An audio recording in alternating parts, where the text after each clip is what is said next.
what is the absolute scariest situation you can encounter when you're traveling abroad? Like, it's not accidentally getting lost. Oh, definitely not. Right. It's not missing a flight. It's walking into a restaurant, your stomach is just rumbling, you look down at this foreign menu, Yeah. and you suddenly realize you cannot squeeze out a single sentence. Oh, yeah. You just completely freeze.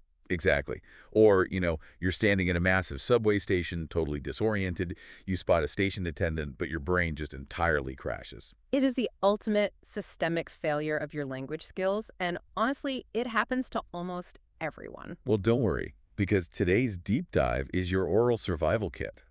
Welcome to English Podcast 1122, by the way.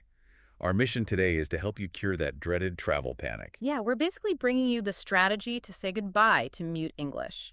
We want to establish a zero-foundation, real conversation toolkit. And to do that, we are completely throwing out the grammar textbooks today. Instead, we're going to unpack the brilliantly simple scripts for 3 real-world scenarios you actually face on a trip. Right. Dining, commuting, and shopping. By the end of this deep dive, you will never have to awkwardly point at a menu and stutter again. That is a promise. Because we're looking at the actual mechanics of human interaction here. I mean, we aren't trying to make you fluent overnight. Obviously not. Right. We're examining the highly predictable conversational loops that happen in these environments, and more importantly, why your brain struggles with them in the first place. So you can't start a trip on an empty stomach. Let's tackle that first major hurdle where most travelers just freak out a foreign restaurant. Yeah, this brings us to what the sources call the point and grunt problem. The point and grunt.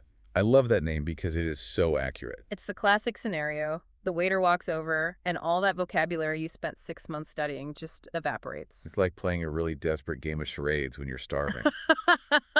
You end up just jamming your finger at the pictures and going, this and this. Exactly. And to understand why that happens, we have to talk about cognitive load. Wait, let's pause there for a second. Cognitive load. That sounds a bit like, I don't know, an IT problem. Are we just using a fancy psychological term for being too nervous to speak? Not at all. It's quite literally a bandwidth issue in your working memory. Like, imagine your brain has a limited amount of RAM. Okay, I'm with you. When you sit down in a foreign restaurant, your RAM is instantly consumed by environmental factors. You're processing unfamiliar smells, you're deciphering a new currency. Dealing with the noise of a new culture. Right. And maybe dealing with jet lag or just physical hunger. Yeah. So by the time the waiter actually arrives, you have 0 processing power left to run your mental grammar assembly line. Wow. Stringing together a subject, verb, and object in real time requires RAM that you simply don't possess in that moment. So your brain basically goes into survival mode. It shuts down the non-essential apps like complex grammar and reverts to the most primal form of communication. Pointing at a picture. Pointing at a picture. So what's the solution? Because the sources outline a very elegant workaround for this RAM shortage. Yeah, the solution is to use an opener that requires 0 assembly, a prepackaged phrase. Like, I would like, or the even more casual one, can I get? Exactly. So instead of building a sentence from scratch, you just say, can I get a latte, please? Does simply framing a basic noun with can I get act as like a psychological magic wand? Does it actually make you feel more confident? It really does. Yeah. Linguists refer to this as a chunk. A chunk is a phrase you've memorized as a single unit. You bypass the grammatical assembly line entirely. Which means it requires almost 0 cognitive load. That's brilliant. Right. But okay, let's talk about dietary restrictions. Because if you're vegan or vegetarian, trying to communicate that in a foreign restaurant usually means frantically flipping through a dictionary. Trying to translate words like lard or meat broth. Exactly.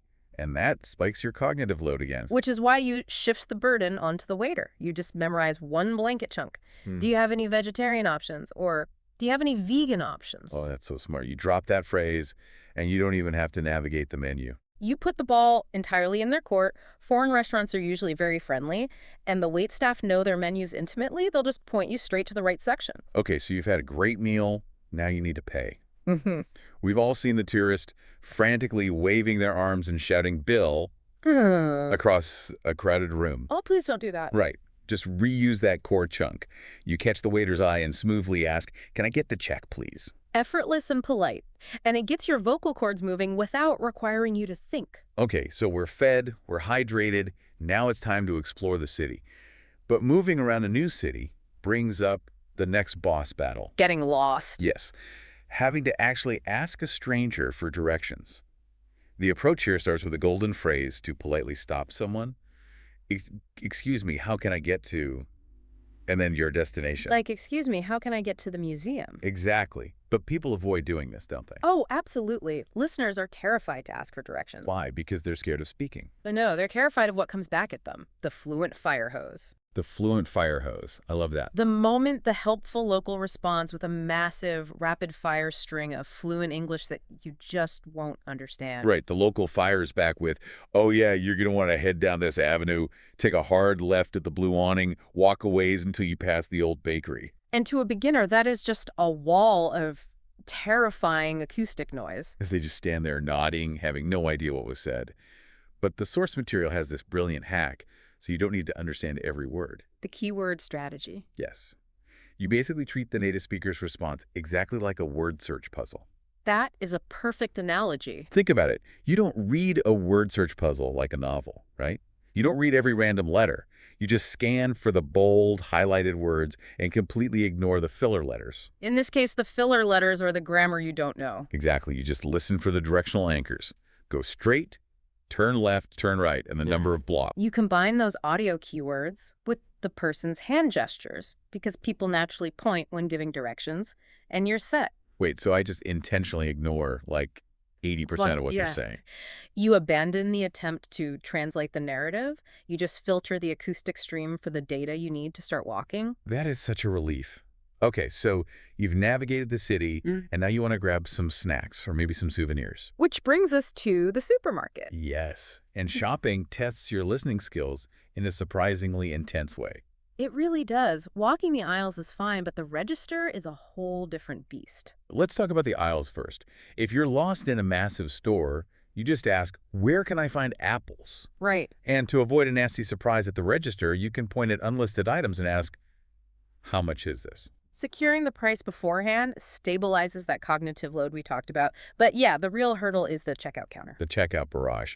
It's like a quick time event in a video game. Oh, I like that comparison. You know, when a game is playing a cinematic scene and suddenly a button flashes on screen and you have a fraction of a second to hit it. Yes, exactly. The cashier is throwing out prompts and you have to hit the right dialogue option. And the sources detail the universally standard 3 rapid-fire questions that cashiers will always hit you with. Prompt number 1, do you need a bag? And your answer is just, yes, please, or no, thanks. Prompt number 2, cash or card? And then prompt number 3, which always trips people up. Do you want your receipt? Bag, card, receipt. Because this process is practically the same across the entire globe, you don't even have to translate the language in real time. You just have to hit the right response button in your head. You're anticipating rather than reacting. That is the secret to sounding fluent in these moments. You already know what's coming. Exactly. Language isn't just something you memorize from a textbook. It's a physical tool you use to navigate real spaces. And the fastest way to master spoken English is to mentally drop these phrases into your daily life.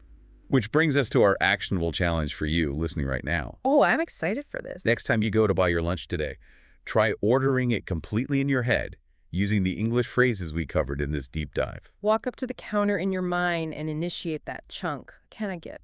Build those mental reflexes. Yeah. And hey, if you want the lazy pack cheat sheet of all the phrases and dialogue highlights we mentioned today, which is a great safety net, by the way. It really is. Just type real conversation in the comments and I will send that compiled cheat sheet directly to you. And please, don't forget to like and subscribe to the channel so you don't miss our future deep dives. But before we sign off, I do want to leave you with a thought to mull over. Ooh, what is the final thought for today? Well, think about it. If the most stressful parts of traveling, eating, commuting, and buying things all operate on these incredibly simple, predictable scripts, how much of what we call fluency is actually about having a massive dictionary-sized vocabulary versus just learning the rhythm of human routines? Wow, that completely flips the script. It's not about the dictionary at all. It's about the rhythm of the transaction. Keep that in mind on your next trip. Until next time, keep exploring. If you enjoyed this episode, please subscribe and hit the like button. Your support means the world to us and keeps this podcast going.